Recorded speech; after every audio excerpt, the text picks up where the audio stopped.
Boundaries are not about them, boundaries are about you. Boundaries are not this mean, confrontational, scary place to be where it's like I'm going to be, mean and I'm going to tell them what they can and can't do.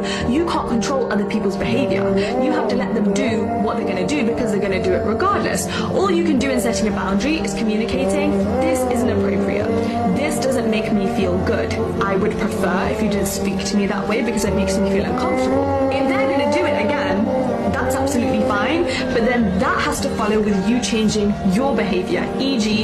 you cutting off their access to your life, you distancing yourself, you not telling them certain pieces of information anymore because you communicated your boundary, you enforced it, and then they still didn't follow through, and so now there's a consequence, and that consequence is you changing how close you are to them, you changing your relationship with them, not you forcing them to act in a certain way. So it doesn't need to be this big scary thing.